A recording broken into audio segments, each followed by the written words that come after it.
Welcome to this week's Cattle Call. I'm Susan Littlefield. We are broadcasting from the Nebraska State FFA Convention, which is underway in Lincoln. So you're going to see a lot of FFAers moving around as they're competing in contests over the next couple of days. And of course, just attending the convention first time in a couple of years. So it's good to have everybody back together again.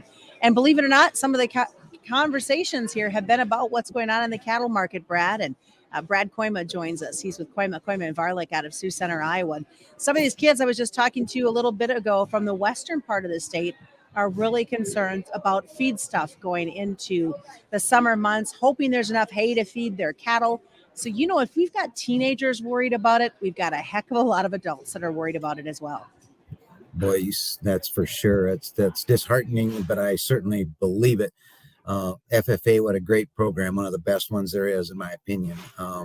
And clearly you've got young people that are already engaged and knowing just how critical it is when you're talking about having to get rid of really what is your factory, wondering if you've got enough feedstuffs to carry that cow herd, let alone take a replacement heifer back home. Yeah, it's very real. Now, I don't know, every time I look at one of these maps, there's some chance of moisture again this week, right? Next week. And you keep, I hope that that'll develop. Usually it does, but I get it. We're coming into the springtime as dry as we've been in a long time. On that dryness, and we're going to talk more about that here in a minute, but I did want to talk about where we're at cash-wise, because last week when we talked, the South had caved a little early and had gone for some steady lower prices. Where are we at this week?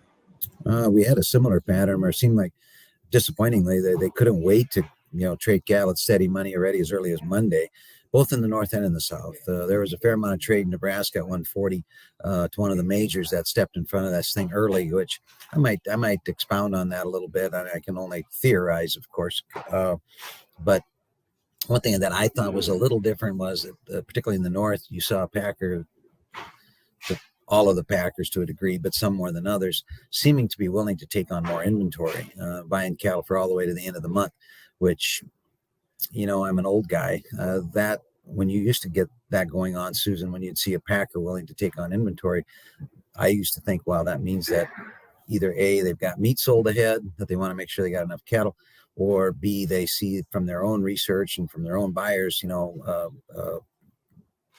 keeping an eye on the country, that they see that the numbers are getting tighter. And so either way, I think that that's a positive thing. So, but yeah, I'm discouraged that, the other side of the thing is, you talked about feedstuffs, but the cost of corn is certainly a big deal as well.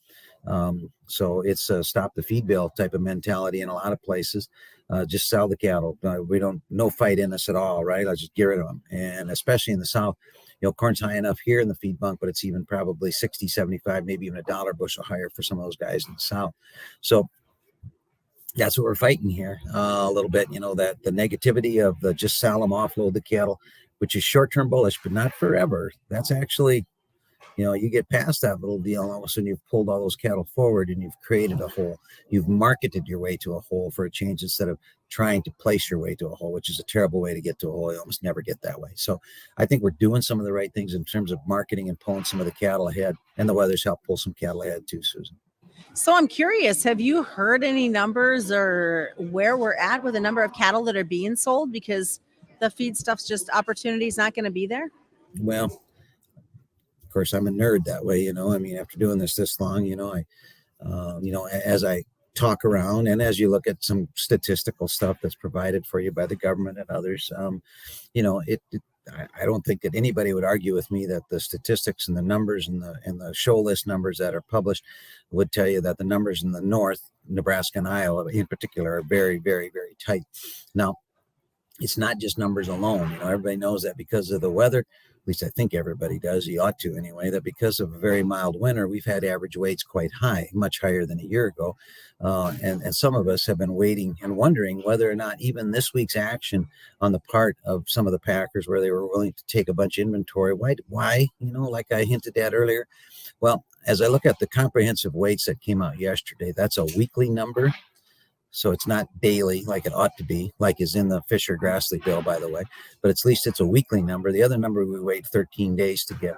It looks like on the comprehensive weights that we just nosedived here in the last week, like maybe 14 or 15 pounds from a week before that, which makes perfect sense to me as you transition out of that old crop yearling, that's a big guy, into this calf thing that's hardly ready. And you also saw the same implosion of or beginning of it, of the grade change, which of course you have to have days on feed to create grade. So as we see that grade come off, that'd be another indication that I think we're a little more current than what the industry, other industry experts might say. But I think that that's positive, and that's my story, and I'm sticking to it. So.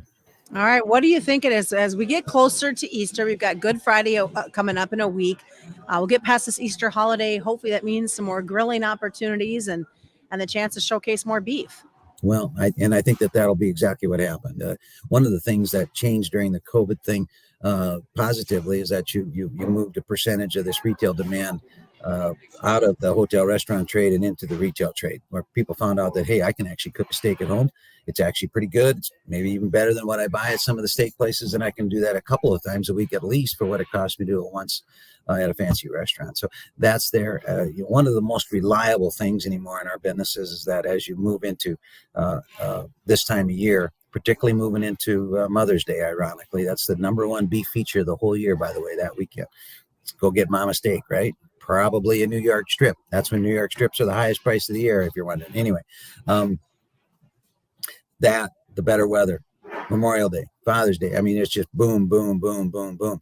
So, I'm pretty confident that the next, that the boxes are going higher. In fact, here's a little trivia for you. So boxes are $271. There was a time in 2014 where I and others got $1.70 for their cattle, $1.70. What do you think boxes were then?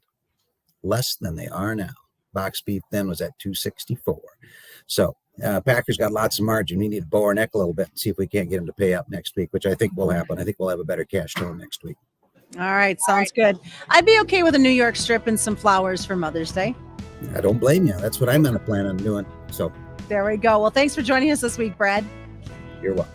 That's been this week's Cattle Call. As a reminder to folks, commodity futures and options do involve a substantial risk of loss and are unsuitable to all investors. And that's the Cattle Call right here on the Rural Radio Network.